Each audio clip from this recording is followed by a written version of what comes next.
안녕하세요. 까치살모입니다.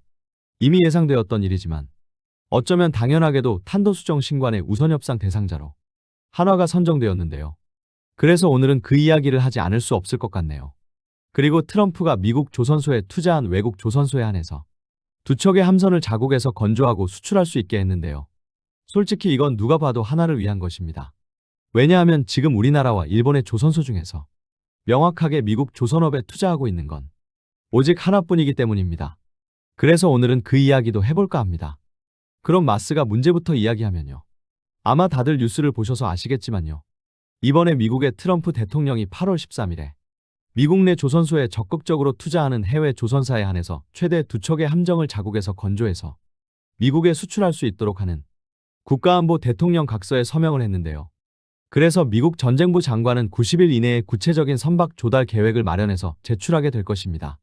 아시겠지만 미국은 반스톨레프슨 수정법에 따라서 원칙적으로 미국 군함을 해외에서 건조하는 걸 금지하고 있는데요. 다만 국가 안보상 필요할 경우 대통령의 예외 권한을 통해서 이를 우회할 수 있도록 하고 있고, 이미 미국 해양경비대에 쇠빙선을 조달할 때도 핀란드를 통해서 비슷한 방식으로 조달했습니다. 그래서 이걸 핀란드 모델이라고 하고, 이번 각서를 통해서 해외에서 건조가 허용된 군함은 총 3종류로 대잠전 및 수상전 등을 수행하는 수상전투함, 그러니까 호위함이죠. 그리고 통합화물 해상 보급용 유조선, 그러니까 보급함이고요. 또 하나는 경사로 화물 선적 선박, 그러니까 로로선인데, 로로선은 미 해군의 사전 배치 전단에 배치되는 함선입니다. 그래서 이 세 가지 다 전부 미 해군에서 사용하고 있는 선박들인데요. 특히 호위함 두 척은 전투함을 미국이 아닌 해외에서 건조하는 첫 번째 사례가 될 것입니다. 그리고 이건 사실상 하나를 위한 거라고 할 수 있는데요. 왜냐하면 지금 미국은 미국 밖에서 군함을 두 척, 그리고 지원함을 두 척 건조한다고 하고 있었고, 그것을 위해서 우리나라의 3대 조선소와 일본의 4대 조선소에서 정보 요청서를 받았지만, 현재 이 7개 조선소 중에서 미국 조선업에 적극적으로 투자를 하고 있는 건 하나뿐입니다. 그래서 이번 혜택은 누가 봐도 하나를 위한 거라고 할 수 있는데요. 그럼 고작 두 척뿐이냐라고 할 수 있겠지만 그게 아닙니다. 지금 한화의 미국 내 조선소인 필리조선소는 미국 군함을 건조하기 위한 인증 절차를 받고 있는 중이고, 그래서 지금 미국 내에서 방위산업체 지정과 군사기밀 취득 자격을 획득하기 위해서 노력 중입니다. 그래서 아마 이 조치는 바로 한화의 필리조선소가 군함 건조 자격을 획득하기 전까지 두 척의 군함을 우리나라에서 건조하기 위한 조치라고 할 수 있고요. 그럼 두 척 다음에 나머지 함선들은 전부 필리조선소에서 건조하느냐라고 했을 때 당연히 그건 불가능합니다. 왜냐하면 필리조선소는 고작해야 2개의 도크를 가진 작은 조선소이기 때문에 군함을 대규모로 건조하는 건 불가능합니다. 물론 그래서 지금 한화는 오스탈사의 미국 회사인 USA 오스탈을 구매한다고 하고, 또 실제로 오스탈사에서도 이에 대해서 긍정적인 태도를 취하고 있기는 하지만, 그렇다고 해도 충분한 건조 수량을 미국에서 확보하는 건 현실적으로 힘들 것입니다. 그래서 아마 두 척 이후의 나머지 함선들은 우리나라에서 80% 정도를 만들어서 미국 필리조선소로 옮겨서 완성을 하는 형태로 사업이 이루어질 것이고, 지금 이게 가장 현실적이라는 이야기가 계속 나오는 중입니다. 그래서 당연히 두 척만 우리나라에서 건조하고 끝나는 사업은 아니고, 말 그대로 필리조선소가 군함 건조 자격을 획득할 때까지 시간을 절약하기 위한 거라고 보시면 됩니다. 그래서 이건 누가 봐도 한화에게는 좋은 소식이긴 한데, 문제는 미국의 트럼프 정부는 이런 식으로 한화에게 힘을 실어주고 있지만, 역시 가장 문제는 미국 의회입니다. 지금 미국 하원에서는 내년도 국가수권법에 대통령의 예외 조항을 사용할 수 없는 내용을 포함한 법률이 통과되었고, 다만 아직 상원에서는 그 법안이 통과된 건 아니지만 기본 합의안에는 이걸 막는 내용이 포함되어 있는 것으로 알고 있습니다. 그리고 당연히 미국 조선업계도 반대를 하고 있고요. 그래서 트럼프가 우리나라에서 군함 두 척을 건조하게 해줄 거라는 건 이미 오래전부터 예상되어 오던 일이지만, 문제는 역시 미국 의회를 어떻게 할 것이냐는 것일 겁니다. 아마 그래서 트럼프의 각서와 상관없이 실제로 미국 군함을 우리나라에서 건조할 가능성은 여전히 50대 50이라고 해야 하지 않을까 합니다. 그럼 이 이야기는 여기까지 하고 이번에는 탄도수정 신관 이야기를 해보도록 하겠습니다. 지금 우리나라는 한국형 엑스칼리버 개발 사업과 그리고 탄도수정 신관 개발 사업을 하고 있는데요. 이번에 그 중에서 탄도수정 신관 개발 사업의 사업자로 한화가 우선 협상자로 선정이 되었는데요. 이 사업은 한화와 그리고 풍산 LIG 연합이 경쟁을 하던 사업으로 선행 개발을 이미 국방과학연구소와 한화가 시행했기 때문에 당연히 본 사업도 한화가 선정될 것으로 예상되어지던 사업이긴 합니다. 솔직히 이 사업을 보면서 저는 무엇보다도 풍산이 안타까웠는데요. 왜냐하면 기존까지 우리나라에서 대부분의 155mm 포탄의 신광과 155mm 포탄을 납품하고 있는 회사는 풍산이기 때문입니다. 특히 이번 사업은 결론은 바로 우리나라가 개발한 K315 복합추진탄을 위해서 개발하는 것이고, K315 복합추진탄은 바로 풍산이 개발하고 생산하는 포탄이기 때문입니다. 그래서 말 그대로 풍산은 지금까지 본인들이 독점을 하고 있던 분야를 한화에게 빼앗긴 것인데요. 그럼에도 풍산에서는 뭔가 크게 반발을 하는 모습은 볼 수가 없습니다.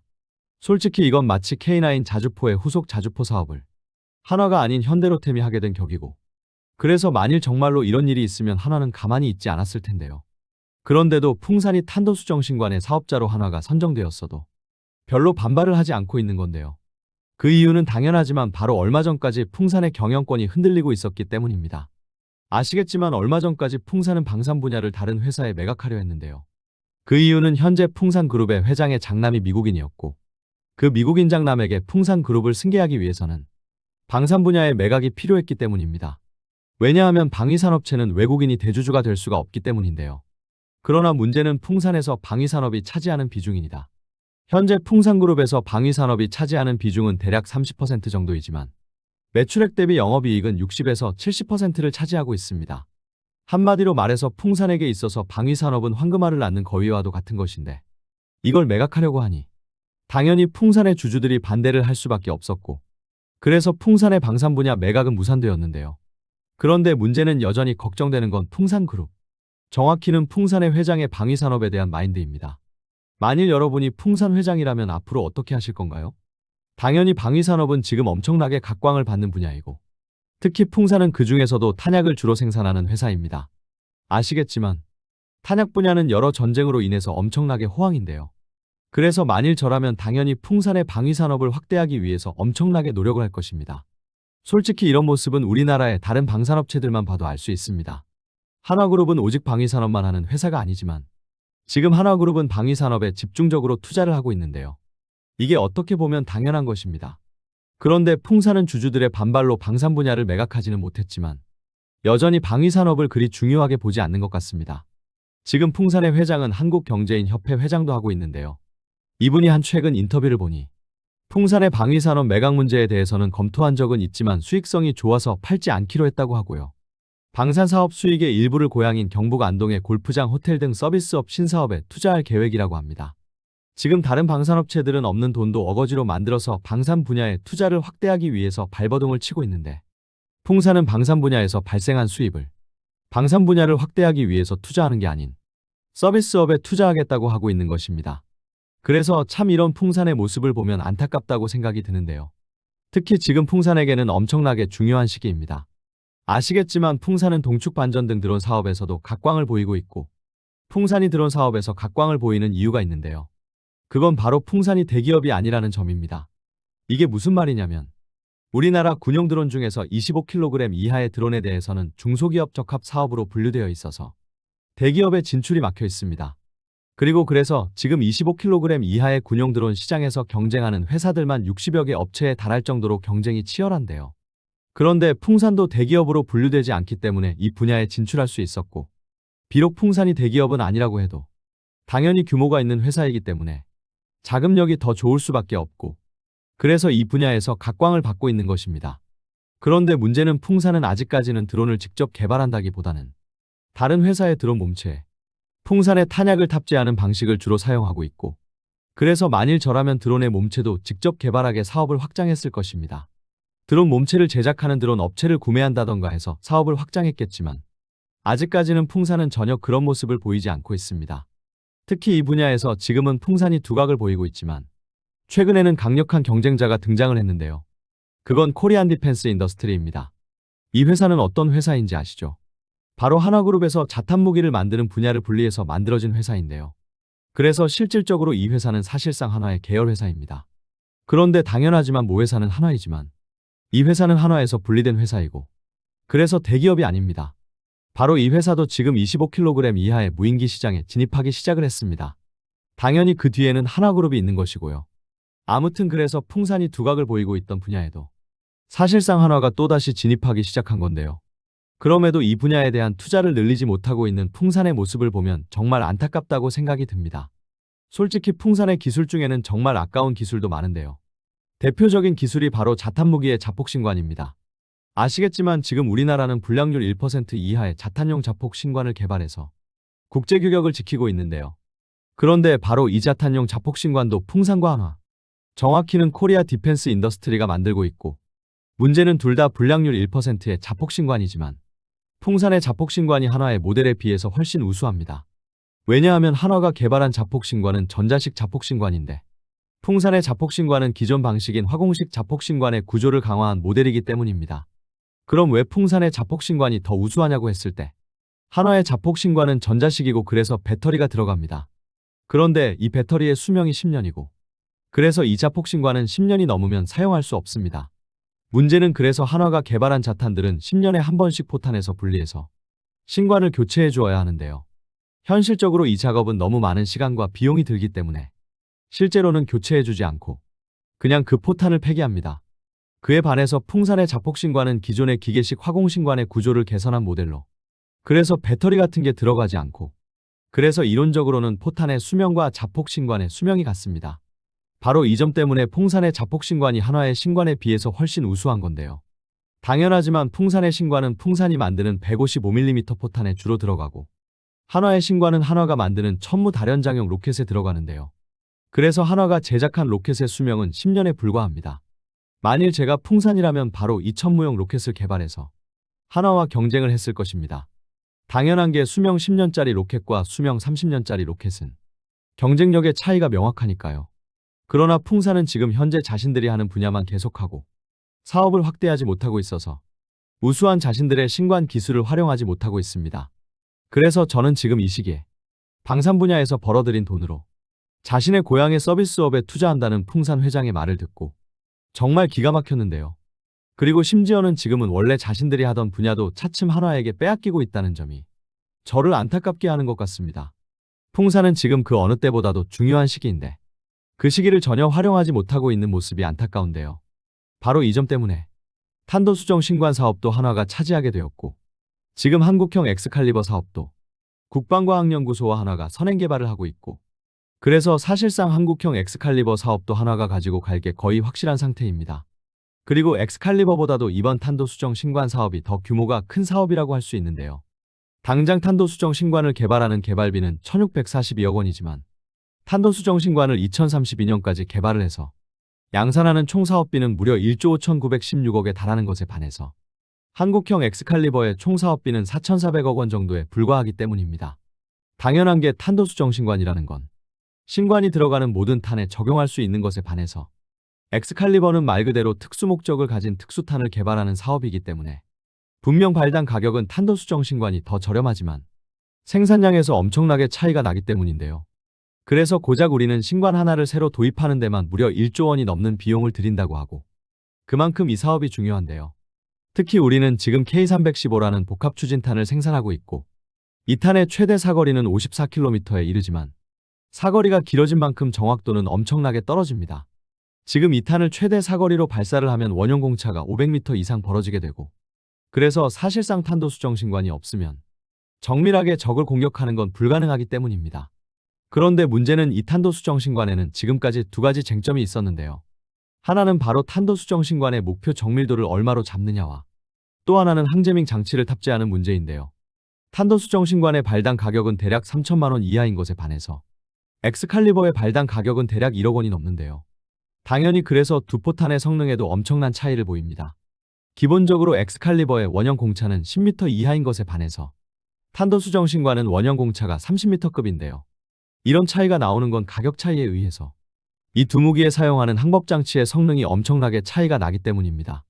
기본적으로 엑스칼리버에 들어가는 항법장치는 거리와 방향은 물론 높이까지도 측정하는 3차원 측정이 가능한 것에 반해서 탄도수정 신관에 들어가는 항법장치는 더 저렴하기 때문에 거리와 방향만 특정할 수 있고 높이는 특정할 수 없습니다.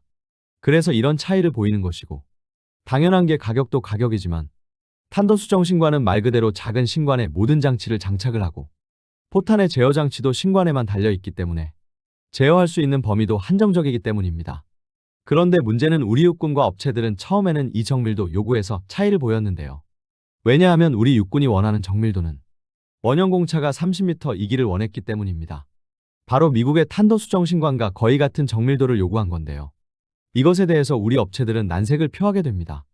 왜냐하면 미국의 포탄은 39구 경장 포신에서 발사되는 최대 사거리 30km급 포탄이었고 우리나라는 52구 경장 포신에서 발사하는 최대 사거리 54km의 포탄이었기 때문입니다. 그래서 30km급 사거리에서의 정밀도를 50km급 포탄에서 요구하는 건 무리라는 것이었는데요. 바로 이 점 때문에 지금은 제가 알기로는 우리 군이 원하는 원형공차는 50m급으로 알고 있습니다.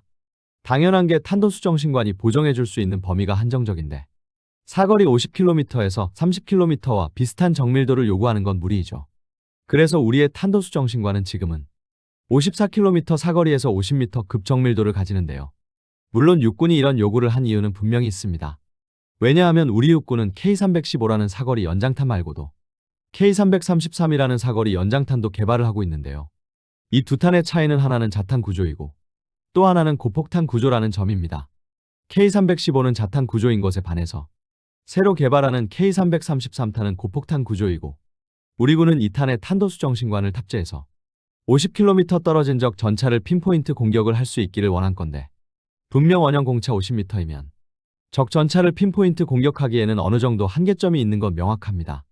아마 그래서 이 점은 앞으로 개발하게 될 한국형 엑스칼리버 포탄의 생산량을 좀 더 늘리는 방법으로 해결해야 할 것입니다. 그래서 정밀도 문제는 이런 식으로 해결이 되었는데요. 그리고 그 다음에 쟁점이 되었던 건 바로 항제밍 장치의 탑재입니다. 아시겠지만 과거 우크라이나 전쟁에서는 미국의 엑스칼리버가 한참 사용되다가 지금은 사용되지 못하고 퇴출되었는데요. 그 이유는 러시아가 GPS 제밍을 해서 포탄의 정확도가 대폭 떨어졌기 때문입니다. 그래서 당연하지만 우리나라도 이걸 대비하기 위해서 포탄에 들어가는 GPS의 항제밍 장치를 탑재하기를 원했는데요. 문제는 한국형 엑스칼리버는 포탄의 크기가 있어서 항제밍 장치를 탑재하는데 별 문제가 없었지만 탄도수정신관은 작은 신관 안에 모든 장치를 포함시켜야 하기 때문에 항제밍 장치를 탑재하는데 문제가 있었습니다. 그래서 이것 때문에도 좀 문제가 있었는데요. 이 점은 업체 측에서 어떻게 해서든 항제밍 장치를 탑재해보기로 한 것으로 알고 있습니다. 그래서 두 가지 쟁점에 대해서 공사노차는 육군에서 양보를 했고 항제밍 장치는 업체에서 양보를 해서 이번 사업을 하게 되었는데요.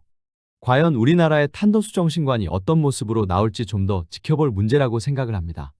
한 가지 확실한 건 지금 엑스칼리버는 이미 호주에서 호주의 K9 자주포인 헌츠맨에 통합을 했기 때문에 다른 나라들도 대부분 미국산 엑스칼리버를 구매할 가능성이 높은데요. 탄도수정신관은 아직은 52구 경장 포신에서 발사하는 걸 증명한 신관도 없고요. 무엇보다도 아직은 항제밍 장치가 탑재된 탄도수정신관도 없습니다. 그래서 이게 나오면 아마 한국형 엑스칼리버는 미국산 엑스칼리버와 경쟁을 해야 하겠지만 탄도수정신관은 K9을 구매한 모든 국가들이 구매를 할 수밖에는 없을 것입니다. 그래서 더욱더 한국형 엑스칼리버보다 탄도수정신관이 중요한 건데요. 그런데 이런 중요한 사업을 한화에게 빼앗겨 버린 풍산의 모습을 보면 정말 안타깝습니다. 방위산업이 그렇게 많은 돈을 벌어주고 있지만 여전히 방위산업의 중요성을 모르는 오너 때문에 앞으로 풍산의 방위산업이 더 성장할 수 있을지도 의문이고요. 어떤가요, 여러분? 앞으로 풍산은 어떻게 될까요? 이상 영상 봐주셔서 감사합니다.